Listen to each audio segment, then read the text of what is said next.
उभय भावों के इस ज्ञान पर उन्होंने पर द्रव्य रूप संकल्प विकल्पों को त्याग कर निज शुद्ध आत्मा की प्रतीति के लिए, निर्वाण प्राप्ति के मार्ग के लिए हमें मार्गदर्शित किया, उपदेशित किया। 124वीं कारका में आचार्य भगवंत कहते हैं कि हे भव्य, अब आपने इतना पुरुषार्थ कर लिया, क्या मुक्त नहीं होना चाहते? कर्मों से रहित नहीं होना चाहते? क्योंकि कर्म सहित आत्मा कभी भी मुक्तात्मा परमात्मा नहीं कहला सकती, इसलिए कर्म रहित आत्मा मुक्त होती है। आचार्य भगवंत कहते हैं, मूलोत्तरोत्तर दब्बादो भाव कम मदो मुक्को आश्रव बंधन संबर निज्जर जाने दिकिम बहुणा। मूलोत्तरोत्तर जो मूल प्रकृतियाँ, उत्तर प्रकृतियाँ और उत्तरोत्तर प्रकृति रूप द्रव्य कर्म से, भाव कम्मदो भाव कर्म से मुक्को मुक्त जीव आश्रव बंधन संबर निज्जर जाने दी। आश्रव बंध संबर निर्जरा तत्वों को जानता है। बहुणा किम, अब बहुत कहने से क्या लाभ है, क्योंकि द्रव्य कर्म एक कर्म है। मूल प्रकृतियों की अपेक्षा ज्ञानावर्णादि 8 प्रकार का है और उत्तर प्रकृतियों की अपेक्षा वो ही 148 प्रकार का बन जाता है। परिणामों की उत्तरोत्तर निम्नता और उत्तरोत्तर वृद्धि। जहाँ पर संक्लिष्टता कसायों की मंदता, वहाँ पर शुभ परिणामों की उत्तरोत्तर वृद्धि, और जहाँ पर परिणामों की अतिशय संक्लिष्टता की प्रबलता, वहाँ पर वृद्धि को प्राप्त परिणाम भी धीरे धीरे धीरे धीरे नीचे की ओर निम्नगामी हो जाया करते हैं। आचार्य भगवंत कहते हैं, परिणामों की अपेक्षा संख्यात असंख्यात अनंत प्रकार का होता है ये द्रव्य कर्म, भाव कर्म, नौकर्म। इन कर्मों से बचने के लिए राग द्वेष मोह मिथ्यात आदि जितने भी साधन हैं संयोग विभाव से स्वभाव से च्युत करने वाले हैं। क्योंकि कहा गया है, जैसे छोटे बच्चे का अगर हाथ या पैर की हड्डी टूट जाती है तो डॉक्टर भी कहते हैं कि चिंता ना करो, बच्चे की उम्र छोटी है, रिकवरी बहुत जल्दी हो जाएगी। और यही हड्डी यदि किसी वृद्ध अवस्था में किसी की टूटती है तो यही कहा जाता है, भाई उम्र बहुत ज़्यादा है, हो सकता है अब इस रिकवरी में थोड़ा समय लगे। ऐसे ही आचार्य भगवंत कहते हैं, रे आत्मन, क्या नहीं समझ पाए लौकिक भाषा को? पारमार्थिक क्षेत्र में विराजमान हैं आप और लौकिक भाषा को नहीं समझा तो इस पारलौकिक शैली को कब समझोगे? रिकवरी जल्दी होती है किसकी? उम्र में जो छोटा है और जो वृद्ध है, यानी कि जो कच्चा आम है, कच्चे आम पर यदि काला दाग लग जाए तो क्या पूरा फेंकेंगे उसे? उस पर जहाँ जहाँ काला दाग है एक यंत्र के अवलंबन से उस काले दाग को छांट देंगे, निकाल देंगे, बाकी का कच्चा आम अपने उपयोग में ले लेंगे। लेकिन जो आम पूर्णतः पक चुका है, अब उसमें गुंजाइश नहीं है, उसमें कहीं कालापन होता है तो क्या उसको यंत्र के माध्यम से छांटा जा सकता है? विचार करना। जो मंदिर ही बन चुका हो, जिसने अपने देह को मंदिर का गेह बना लिया हो, अब उस जगह पाप कैसा, कैसे परिणामों का मिश्रपना, कैसे परिणामों की विभाव परिणति। विचार करना। भावनाओं में रिसने वाला द्रव्य को समझता है। शास्त्रों का अध्ययन करने वाला ही द्रव्य श्रुताभ्यासी कहा जाता है। जो द्रव्य श्रुत का अभ्यासी है वो ही कालांतर में भाव श्रुताभ्यासी बन जाया करता है। अपने आप को जगाने का पुरुषार्थ करो। अभी तक की जो संगतियां थीं वो सत्संगति नहीं थी। इस आत्मा का धर्म खाना नहीं है, वरन इस आत्मा का धर्म आत्मा को खिलाना है। इस आत्मा का धर्म उन पुद्गल के पिंडों को खाना नहीं है, वरन इस आत्मा का धर्म शाश्वत जिनवाणी के उस नीर को पिलाना है। यानी कि आत्मा ही आत्मा को आत्मा से आत्मा के द्वारा आत्मा को प्राप्त करने के लिए आत्मा का सार ग्रहण करती है।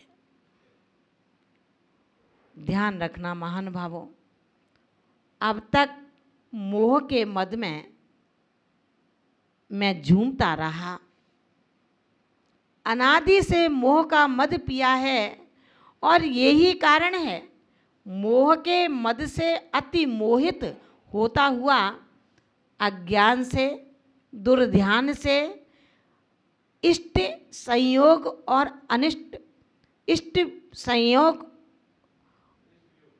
और अनिष्ट वियोग के लिए तड़पता रहा।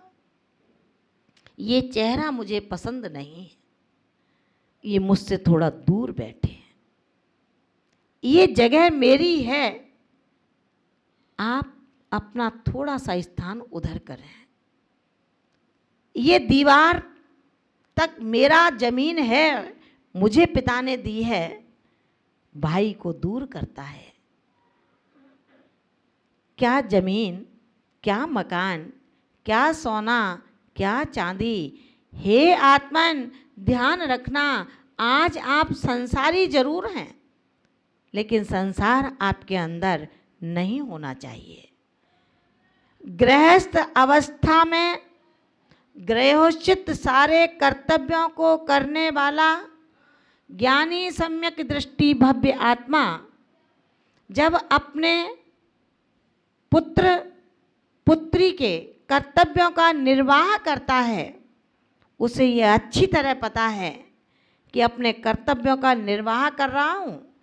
ऐसे पुत्र पुत्री मैं अनादि से ग्रहण करता रहा हूँ, अनादि से छोड़ता रहा हूँ।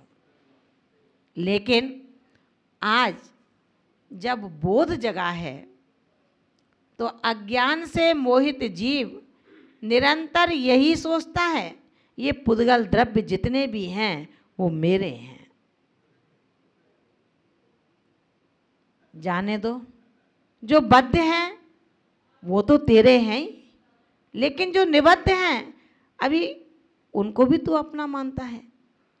बद्ध है, ज्ञानावर्णादि बद्ध कर्म है, और जो निर्बद्ध हैं पति पत्नी स्त्री, ये आपसे बंधे हुए नहीं हैं, लेकिन उनको भी तू हाथ पकड़ता है कि ये मेरा बेटा, ये मेरी बेटी, ये मेरा पति, ये मेरी पत्नी।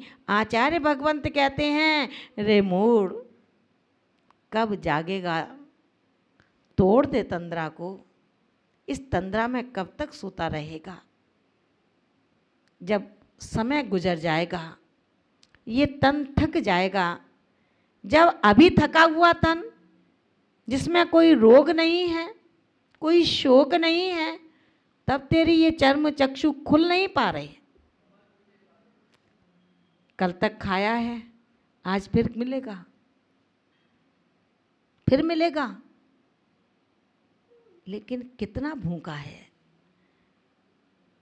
समय पर सब कुछ होगा, समय आने तो दो। जब तक समय नहीं आया तब तक चेतना के ग्रह में चिंतन की शक्ति का जन्म क्यों नहीं दे देते। भोजन की चर्या 10 बजे होगी, लेकिन अभी तो तू भजन की चर्या अपना। इस आत्मगेह में सुंदर सुंदर आध्यात्म भजनों से अपने आत्मा के गेह को श्रृंगारित कर ले। जब आत्मा का गेह तू पहचानने लगेगा, समझने लगेगा। जब पालतू जानवर अपने घर को पहचान जाते हैं, ये मेरे मालिक का घर आ गया। मालिक तो खेत से ही छोड़ देता है कि जाओ, वो जानवर इच्छा अनुसार चल लेते हैं और अपने घर पर आ जाते हैं। लेकिन हे मानव, हे श्रावक, हे मोक्ष मार्गी साधक, क्या तू उस जानवर से भी गया बीता हो गया? आज तक अपने घर को पहचान नहीं पा रहा, मुझे कहाँ जाना है। जो तेरा घर है, सच ये घर तेरा नहीं है। तेरा घर तो इतना सुंदर है, इतना शाश्वत है, और जब एक बार पहचान लिया उस घर को, कोई चोर चोरी नहीं कर सकता, कोई भाई छीन नहीं सकता, और कोई लुटेरा लूट नहीं सकता। कब जागोगे? जो तुम्हारा नहीं है उसको भी तुम अपना मानते हो, जो तुमसे बंधा है वो भी तुम अपना मानते हो। आखिर तुम्हारा कौन ऐसा है जो नहीं है? तो अज्ञानी आत्मा कहता है ये ज्ञान ध्यान तप मेरा नहीं है, ये काम मेरा नहीं है, ये तो साधु करता है। अरे साधु कौन है? साधु भी तो इन्हीं में से बनते हैं, जिन्होंने साधना के क्षेत्र में कदम रख दिया। अब उनको ये सोचना है कि साधना को मैं कैसे बढ़ाऊं, अपने परिणामों की विशुद्धि कैसे करूं। एक एक क्षण अंजुलि के पानी के समान गुजरता चला जा रहा है। 24 घंटे निकल गए, रविवार से बार बार रविवार आ रहा है। 4 महीने केश लॉन्च के तुरंत आ जाते हैं। लेकिन रे आत्मन, तू क्यों नहीं जग रहा? कब तक इन डिब्बियों को बंद करे पड़ा रहेगा? खोल दे। ये तेरे आत्मगृह की खिड़कियां नहीं हैं। शरीर की खिड़कियों को बंद कर आत्मा की खिड़की को खोल। जब आत्मा की खिड़की को खोलेगा तो तप की धूप तेरे आत्मगृह में जाकर के जो राग देश की शैवाल से आच्छादित हो रही है, उस शैवाल को सुखा देगी। जब शैवाल सूख जाएगी तो समता की पवन उसको उड़ा करके दूर कर देगी। लेकिन अगर मैंने बद्ध और निर्बद्ध को अपना ही कहता रहा तो निर्मल संबंध मेरा मुझसे कब बनेगा? आत्मा का आत्मा से आत्मा के लिए कब संबंध होगा? कौन सा क्षण आएगा जो हम इस संबंध के प्रति जागृत होंगे? दुनिया में तमाम संबंध हैं, उन संबंधों से सबसे सुखद, सबसे श्रेष्ठ, सबसे सुंदर कोई संबंध है तो वो केवल अपने ध्याता और ध्येय का संबंध है। तमाम संबंधों को तोड़ना पड़ेगा जो बद्ध हैं, संश्लेष संबंध से युक्त हुआ करते हैं।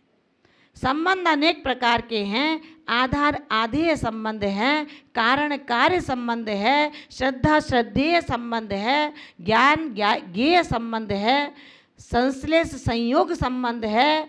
तमाम संबंधों से छूट करके जब तेरा परमेश्वर, तेरा परमात्मा ध्याता और ध्येय का संबंध धारण कर लेगा, ध्यान रख लेना, संसार में अब कोई दूसरा संबंध स्थापित करने का इस चेतन का कभी मन नहीं होगा। गुण गुणी का संबंध तेरे स्वभाव का संबंध है।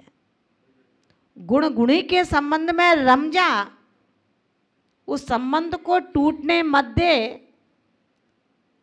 मित्र रूठे तो समझा दे एक बार।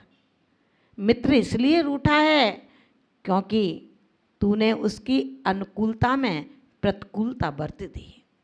अगर उसकी सुखद इच्छा को पूरा कर देता तो सच है वो आत्मा तेरे गुणगान गाता रहता, लेकिन अनुकूलता को तूने मिटा दिया। अनुकूलता थी कि मैं भोजन करूंगा लेकिन भक्ष्य अभक्ष्य का ध्यान नहीं रखूंगा। सच्चा साथी, सच्चा मित्र उसको गिरने से बचा लेता है। याद है तीर्थंकर आदिनाथ भगवान ने जब 80 शिक्षा दी, विद्या वाणिज्य विज्ञान की शिक्षा दी, तो उन्होंने यही तो कहा था कि जो आप खेती करेंगे उस खेती की रक्षा के लिए पशुओं के एक मास्क लगा देना। यही तो कहा था। उससे 6 महीने का अंतराय बन गया। किसी दूसरे की थाली को मत देख, किसी दूसरे के बारे में मत कह। अगर कहेगा तो सच मानना, घोर अंतराय का बंध तू अपना बांध लेगा। आज तो सब कुछ अच्छा है, लेकिन कभी ऐसा भी हो सकता है सारी दुनिया तुझसे रूठ जाए। नितांत अकेला इस धरती पर विचरण करेगा, कौन पूछने वाला होगा।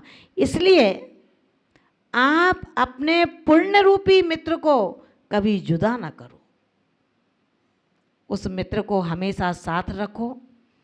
गुण गुणी के संबंध मेरे अपने संबंध है, इनसे कभी मैं भिन्न नहीं हो सकता। ये अभिन्न हैं, ये स्वाभाविक संबंध है। बाकी सारे संबंध संसार के संबंध हैं।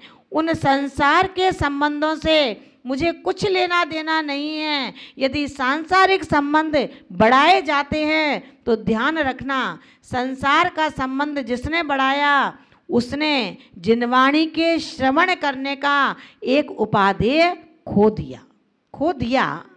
क्यों? क्योंकि आज कक्षा में बैठे हैं, आज क्लास में बैठे हैं और कल नहीं आए।